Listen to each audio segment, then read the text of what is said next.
approaching the next crossing. I was having radio difficulty. Approaching State Route 162. I'm Lieutenant Josh Swindell. I'm the post commander at Medina. I've been there for 7 months, and we handle and investigate all injury, property damage, or fatal crashes in Medina County outside municipal corporations. And what we're doing today is Operation LifeSaver. Operation LifeSaver is in conjunction with the state coordinator, which is Shel Sennick. He's a retired lieutenant colonel for the Highway Patrol. We're trying to educate the public. It's almost sending a message to people saying, look, the trains are out here. Things can malfunction, the lights. We do have really bad crashes. You don't have a chance to survive if you take on a train. And for the people that try to at the last second try to beat the train. So it's an educational thing to try to make public awareness. It's almost like a DUI checkpoint.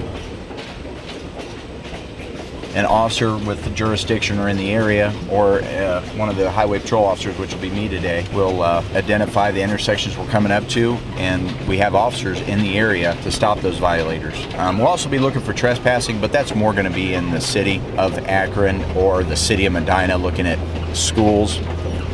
We actually are intentionally trying to go through schools when they're either letting kids out of the school during the daytime in the Akron area, because they've had issues with kids in the past. I talk to a lot of conductors and engineers when they have crashes, and they feel helpless because they can't stop. They go, I just can't do anything. And they can't. It'll take them a half a mile to a mile to stop a train. And even if they're doing 40 miles an hour, they try everything they can to lock them up, but it'll take them that long to stop a train. They just feel helpless. I feel bad for them, because if they hit pedestrians or hit cars, I mean, they just, and they do this for 30 years.